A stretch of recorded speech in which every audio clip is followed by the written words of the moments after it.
I am not trying to make content for content, but I'm trying to be obedient.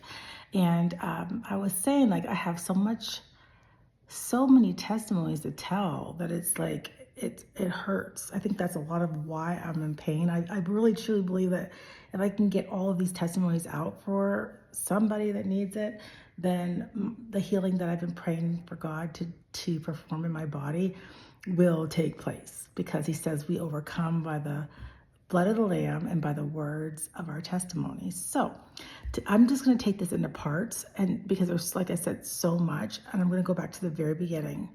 One of the first testimonies that I remember, and that it would be when I was in fourth grade going into fifth grade. And I lived in this residential neighborhood. It was a bomb neighborhood. Me and my friends, like, we ran the neighborhood.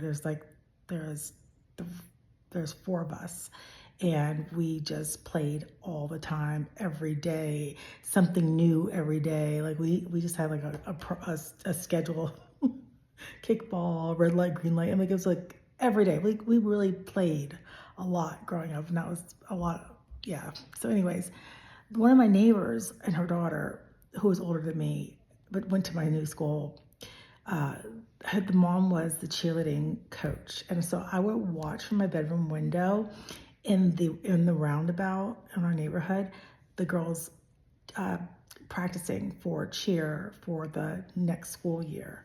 And I wanted to be a cheerleader so bad. I mean, I tried out every year. I think it was fourth grade going into fifth grade, fifth into sixth, sixth into seventh, seventh into eighth. I tried out maybe my ninth grade year in high school, but I'm not sure if it was ninth grade. But either way, I didn't make it any of those years. But there was some kind of urgency, this like knowing that I had to do this. I don't know what it was. I was obsessed with it. This is how God works. It's amazing when I think about it now, because I am a seer. I must have always been a seer and not realized it, but it's the way I've acted up until recent times, where God will give me a vision and I will try to act on it over and over and over again, as if I'm going to miss out, and as if I know the plan, and as if I need to just go ahead and do what I see because, that's what's in my heart. I didn't realize it then, and I didn't realize it till today that even this was me being a seer. And so it's amazing when I think about it. So I was like, I tried. I even got to the point, and this is bad, where it's probably my first bout with what I called racism, because there's nobody my color on the team. And I was like, but I know that I was good. I know that when I tried out, it was good. I even went and got help from other cheerleaders that were on the team prior to, that had graduated, and helped me, and still didn't make it. And I even helped some other girls try out. I think like three other girls try. I helped three other girls with their cheers to try out, and they made it, and I didn't. And I'm like, okay, come on now. But anyways, it was something that God had put in my heart, and this is the reason why. So I got to my 11th grade year, and my high school, I went to a public high school. I didn't go to public grade schools, but I went to a public high school. So my public high school had another public high school that closed down and joined my high school, making this mega high school. Like, I'm talking about, it was huge. And so I was at a vocational school. So we brought this regular high school into our vocational school, and we got new mascot, new names, new, teams that combined together, and new uniforms for all the teams. Like, it was just, everything was brand new. I tried out my 11th grade year for the 12th grade year for this new school that was going to be my senior year. It was a new school, but in my school, but a new, I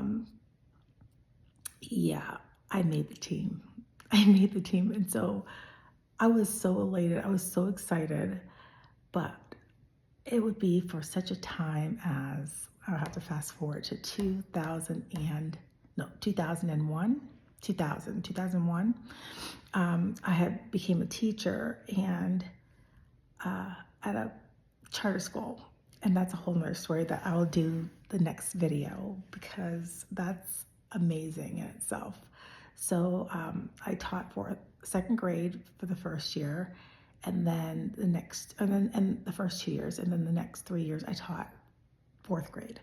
And so I also, the maintenance man had a little football team that was a community football team, like a little league football team kind of thing. Asked if I would be wanted to do cheerleading for his group, so I obliged, and it would make up almost like all these girls from my classroom became cheerleaders. There's like 12 of them, and we would cheer, and like it would stop the game. Like it was just because we would go out there and have our little dances and stuff. My girls came to my house and practiced every week, twice a week. Then we had games on Saturday. I would drive them. I would pick them up, take them, whatever I needed to do. But they had to come. And they came. And so we practiced through the summertime. We practiced throughout the school year. And so it got to be where December of 2002, December 2002, I had some students with me that were in my classroom, but they were my cheerleaders too, and they're like, I love these girls. I had no kids, so it was just me, and I was young back then, like 25, 27, like I was young, 28. And so I was moving into an apartment. I had bought my first set of furniture. Like I took them with me to go shopping, and then we went out to dinner, and I met these guys. They looked like Santa Claus, and they're like, are these your kids? And I'm like, sort of, but no, they're not. All 7 of these girls are not my kids. No. They're like, I tell them how they were my cheerleaders and how we were cheering for a little league team, and they happened to be boosters for like the biggest high school in my hometown. And this is it was an all boys high school at the time, and they invited us. They played basketball in college gymnasium. That's when they played all their home games in the college that's by the school, in that gymnasium. They invited us to this game and told us that they would want us to perform during halftime and cheer during the game. And it was a write-up in the paper, everything. Like it was huge, and they ended up inviting us to come back for every home game. And my girls, who were like all, Black, fifth grade, fourth grade. I had a couple seventh graders, sixth graders, and some kindergartners. We had a mixture of everything. They ended up becoming the first cheerleaders ever for this high school. And I used a lot of what I learned in that 12th grade year for these girls. I never took a paycheck. And I gave them at least 3 days of the week on top of teaching every subject. And I was really sick. Like I came home because I had gotten really sick with rheumatoid arthritis. I had severe rheumatoid arthritis. And so and then I was going to school to teach full time. I didn't go to school to teach.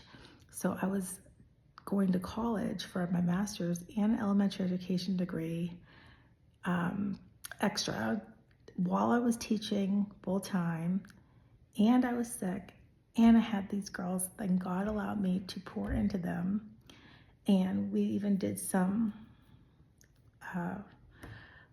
competitions. And even though we weren't part of the competition, we were like the opening act for the competition to raise money for breast cancer.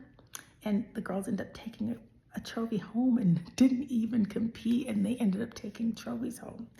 And so, they ended up placing on this competition. We weren't even signed up for the competition, and we ended up getting a place in the competition. I joke you not.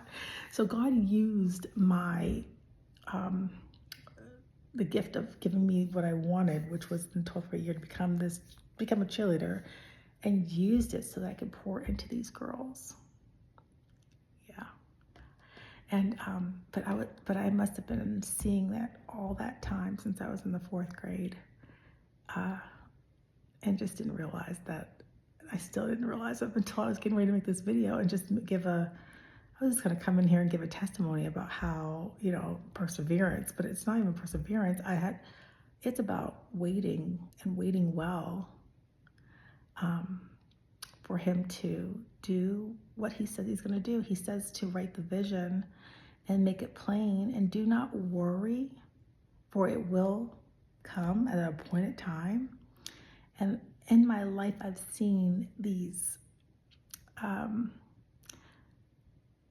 tests of do not worry and wait for the appointed time, and how I waited well. And now I'm to the point where it led me to get to this point in my life, because this is like the hardest journey I've ever been on. But he had already set the stage for me. He had already trained me up, as I don't know how else to say it. He already trained me up to